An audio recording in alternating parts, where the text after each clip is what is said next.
السلام علیکم پیارے دوستو، ایسے ہی سچے واقعات سننے کے لیے ہمارے چینل اسلام میں نور کو ضرور سبسکرائب کر لیں۔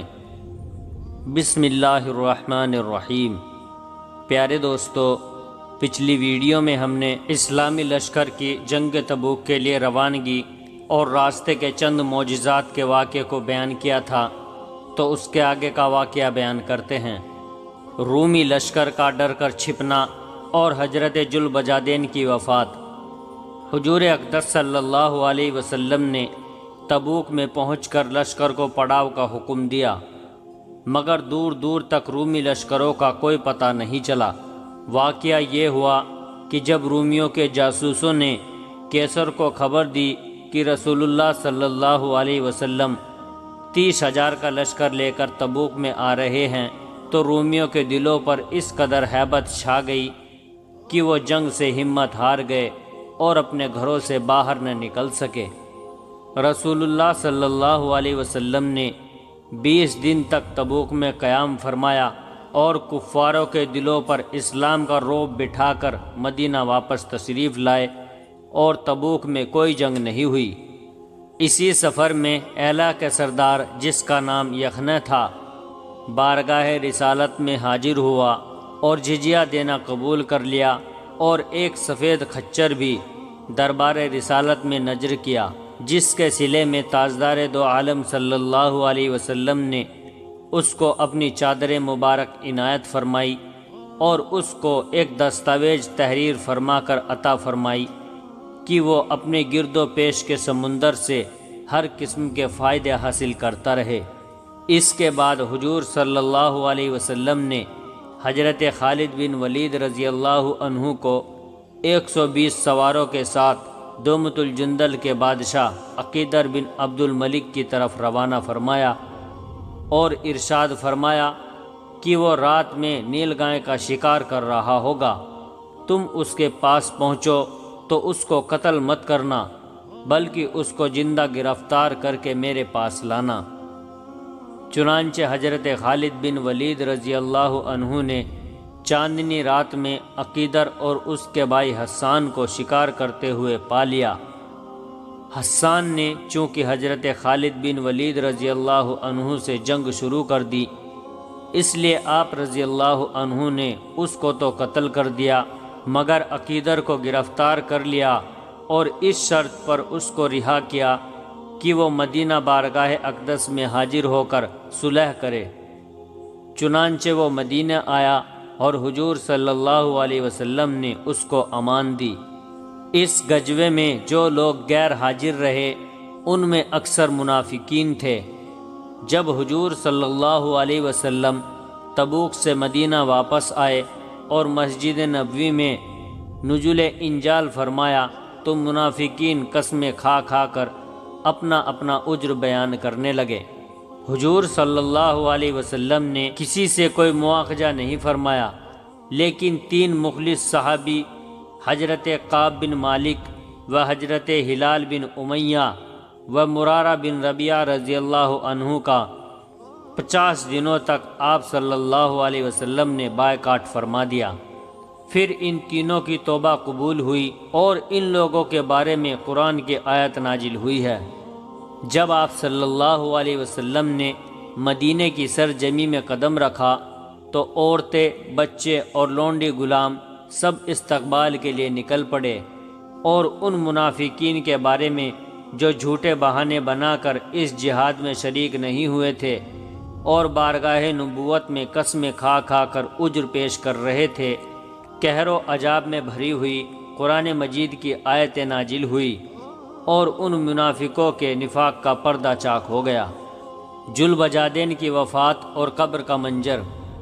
غزوہ تبوک میں بجوج ایک حضرت ذوالبجادین رضی اللہ عنہ کے نہ کسی صحابی کی شہادت ہوئی نہ وفات۔ حضرت ذوالبجادین رضی اللہ عنہ کون تھے اور ان کی وفات اور دفن کا کیسا منظر تھا، یہ ایک بہت ہی جوک آفری اور لذیذ حکایت ہے۔ یہ قبیلہ مجینہ کے ایک یتیم تھے اور اپنے چچا کی پرورش میں تھے۔ جب یہ سن شعور کو پہنچے اور اسلام کا چرچا سنا تو ان کے دل میں بت پرستی سے نفرت اور اسلام قبول کرنے کا جذبہ پیدا ہوا، مگر ان کا چچا بہت ہی کٹر کافر تھا، اس کے خوف سے یہ اسلام قبول نہیں کر سکتے تھے۔ لیکن فتح مکہ کے بعد جب لوگ فوج در فوج اسلام میں داخل ہونے لگے تو انہوں نے اپنے چچا کو ترغیب دی کہ تم بھی دامن اسلام میں آ جاؤ، کیونکہ میں قبول اسلام کے لیے بہت ہی بے قرار ہوں۔ یہ سن کر ان کے چچا نے ان کو ننگا کر کے گھر سے نکال دیا۔ انہوں نے اپنی والدہ سے ایک کمبل مانگ کر اس کو 2 ٹکڑے کر کے آدھے کو تہبند اور آدھے کو چادر بنا لیا اور اسی لباس میں ہجرت کر کے مدینہ پہنچ گئے۔ رات بھر مسجد نبوی میں ٹھہرے رہے۔ نماز فجر کے وقت جب جمال محمدی کے انوار سے ان کی آنکھیں منور ہوئی تو کلمہ پڑھ کر مشرف باسلام ہو گئے۔ حضور صلی اللہ علیہ وسلم نے ان کا نام دریافت فرمایا تو انہوں نے اپنا نام عبد العجہ بتا دیا۔ آپ صلی اللہ علیہ وسلم نے فرمایا کہ آج سے تمہارا نام عبداللہ اور لقب ذوالبجادین 2 کمبلوں والا ہے۔ حضور صلی اللہ علیہ وسلم ان پر بہت کرم فرماتے تھے اور یہ مسجد نبوی میں اصحاب صفہ کی جماعت کے ساتھ رہنے لگے اور نہایت بلند آواز سے ذوق و شوق کے ساتھ قرآن مجید پڑھا کرتے تھے۔ جب حضور صلی اللہ علیہ وسلم جنگ تبوک کے لیے روانہ ہوئے تو یہ بھی مجاہدین میں شامل ہو کر چل پڑے اور بڑے ہی ذوق و شوق اور انتہائی اشتیاق کے ساتھ درخواست کی کہ یا رسول اللہ صلی اللہ علیہ وسلم دعا فرمائیے کہ مجھے خدا کی راہ میں شہادت نصیب ہو جائے۔ آپ صلی اللہ علیہ وسلم نے فرمایا کہ تم کسی درخت کی چھال لاؤ۔ وہ تھوڑی سی ببول کی چھال لائے۔ آپ صلی اللہ علیہ وسلم نے ان کے بازو پر وہ چھال باندھ دی اور دعا کی کہ اے اللہ، میں نے اس کے خون کو کفار پر حرام کر دیا۔ انہوں نے عرض کیا کہ یا رسول اللہ صلی اللہ علیہ وسلم، میرا مقصد تو شہادت ہی ہے۔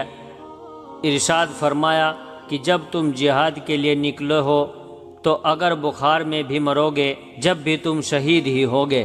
خدا کی شان کہ جب حضرت ذوالبجادین رضی اللہ عنہ تبوک میں پہنچے تو بخار میں مبتلا ہو گئے اور اسی بخار میں ان کی وفات ہو گئی۔ حضرت بلال بن حارث مجنی رضی اللہ عنہ کا بیان ہے کہ ان کے دفن کا عجیب منظر تھا کہ حضرت بلال مؤذن رضی اللہ عنہ ہاتھ میں چراغ لیے ان کی قبر کے پاس کھڑے تھے اور خود حضور اکرم صلی اللہ علیہ وسلم ان کی قبر میں اترے اور حضرت ابو بکر صدیق اور حضرت عمر فاروق رضی اللہ عنہ کو حکم دیا کہ تم دونوں اپنے اسلامی بھائی کی لاش کو اٹھاؤ۔ پھر آپ صلی اللہ علیہ وسلم نے ان کو اپنے دستے مبارک سے لحد میں سلایا اور خود ہی قبر کو کچی اینٹوں سے بند فرمایا اور پھر یہ دعا فرمائی کہ یا اللہ، میں ذوالبجادین سے راضی ہوں، تو بھی اس سے راضی ہو جا۔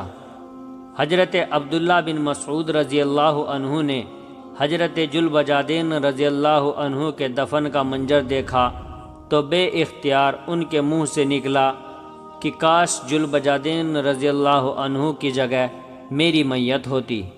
پیارے دوستو، اس کے آگے کا واقعہ ہم جلد ہی آپ کے سامنے پیش کریں گے، اور ویڈیو اگر اچھی لگی ہو تو ویڈیو کو لائک اور شیئر کیجئے اور ہمارے چینل اسلام میں نور کو ضرور سبسکرائب کر لیں اور جاتے جاتے ہمیں اپنا ایک پیارا سا کمنٹ ضرور کر دیں۔